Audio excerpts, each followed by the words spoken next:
What does Caroline's mean to you, Jeff Ross, if you had to answer that question?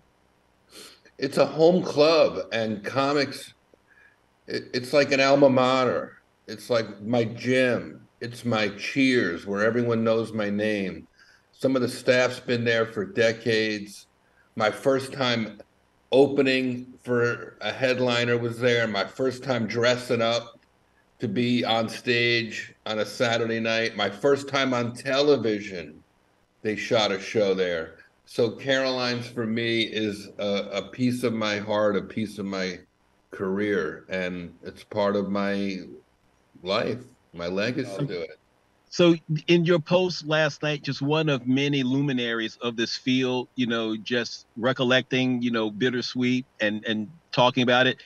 She's leaving this location, but like you pointed out, for many, this has been home, if you will. You even called it an alma mater, So when you just think about the impact it's had on launching careers, how many times have you had this conversation? You went to Caroline's too, through your career?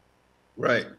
I mean, I've had so many amazing shows there, and it was probably the first real club that headlined me. So it was like getting a show business promotion. And they never minded when I made fun of the club. I'd always say, this is going to be a great club if they ever finish it. Because they have those tiles on the wall that spell out Caroline's, and there's a few missing. It's part of the design. So I'd always get to kind of bust on the room. And I only roast the ones I love. So I'm gonna I'm gonna try speed roasting some comedy fans on stage next weekend at Caroline's. I want to burn the house down. I want people to remember these shows forever. Caroline's may be going away. That building may be going away, but there's a vibe that Caroline's puts out in the world. I just did the comedy festival that they produced with Bruce Springsteen and Jon Stewart and Hassan Minaj and Eliza, and for wounded veterans. So they do that sort of outreach, that sort of comedy that cuts into the streets and doesn't always have to be in that building, but can be anywhere around New York. Let me ask you this. You are the roast master, but that Caroline's crowd, is it as tough of a crowd as we've heard?